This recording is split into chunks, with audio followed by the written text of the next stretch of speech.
الصدقة توكل للإيمان. كيف؟ يعني لما جاء أبو بكر رضي الله تعالى عنه وأعطى للنبي صلى الله عليه وسلم كل ماله قبل صلى الله عليه وسلم.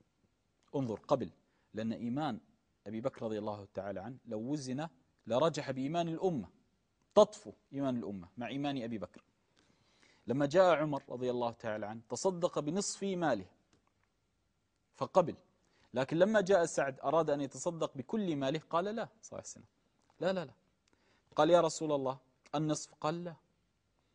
انظر أبى. قال الثلث، قال الثلث والثلث كثير.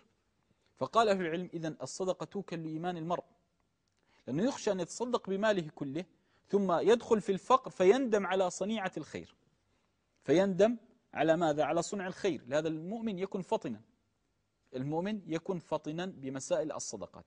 لكن يحسب إيمان المرء الذي يتصدق وهو يوقن في نفسه أنه لا ينقص من ماله شيء، هنا فليتصدق بحسب إيمانك. لهذا النبي صلى الله عليه وسلم يقول 3 أقسم عليهن. من الذي يقسم؟ هنا يجب أن تتوقف. من الذي يقسم؟ محمد صلى الله عليه وآله وسلم. لو قلنا لك قال عليه الصلاة والسلام من غير قسم نصدقه، انتهى. محمد صلى الله عليه وسلم خط أحمر إن قال. فما ظنك لو قال عليه الصلاة والسلام 3 أقسم عليهن؟ لا ينقص مال من صدقة. انظر، لا ينقص مال من صدقة. معي 1000 درهم تصدقت ب1000 درهم لن ينقص شيئا. معي أكثر من 20,000 تصدقت ب20,000 لن ينقص شيئا. الله عز وجل سيعطيني. لا، الله عز وجل لا يبارز بالإحسان. تصدق ب1,000,000 يأتيك 1,000,000. الله عز وجل لا يبارز بالإحسان، والله عز وجل لا يجعل أحد من خلقه أكرم منه. الله عز وجل لن يجعل أحد من خلقه أكرم منه. فإن تكرمت على خلق الله تكرم الله عليك بأجل وأعظم مما تكرمت على خلق الله.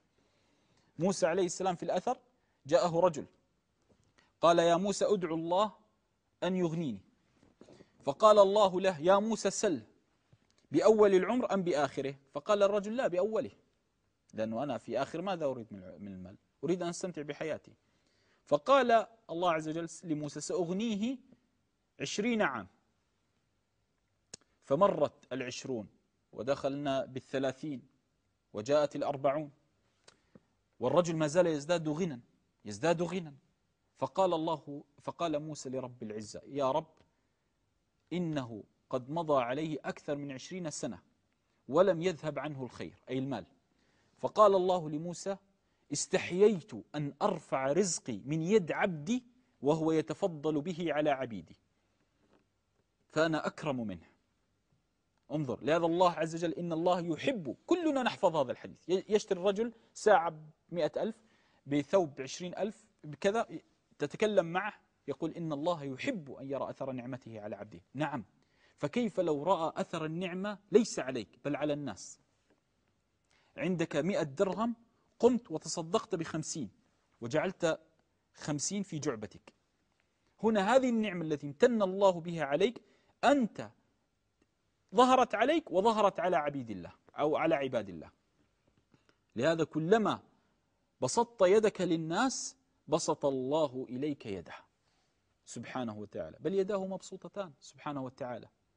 لهذا النبي صلى الله عليه وسلم فيما يرويه عن ربه يا ابن آدم أنفق عليك، انتهى. أنت إن زدت النفق على عباد الله زاد الله عليك رزقك. النبي صلى الله عليه وسلم دخل على عائشة توكت المال فقال يا عائشة لا توكت فيوكت الله عليك. يعني لا تحبس الرزق، لا تحبس الرزق، ابسطيه. محمد عليه الصلاة والسلام مات وخلفه 7 دراهم عليه الصلاة والسلام وهو نبي الأمة. لهكذا مسألة الرزق ابسط يدك واعلم أن الله هو الرزاق، وكلما زدت إحسانا للناس زادك الله فضلا ورزقا سبحانه وتعالى.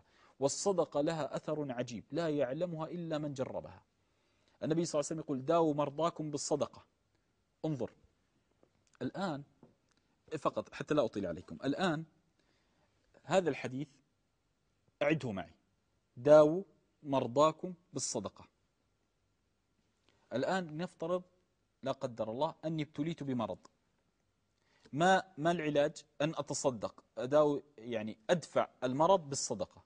فما ظنك برجل صحيح يتصدق ليس مريض. لهذا النبي صلى الله عليه وسلم يقول أفضل الصدقة من رجل صحيح، أفضل الصدقة من رجل صحيح يعني غير مبتلى جسمه 100% ويخشى الفقر، يعني يجمع المال لأنه يخاف الفقر، ومع هذا يتصدق والصحيح، بمعنى يتصدق ليس ليدفع المرض، ويتصدق ليس ليرفع عنه المرض، ومع هذا يخشى الفقر ويتصدق. هذه أفضل الصدقة عند الله. أسأل الله عز وجل أن لا يبتلينا.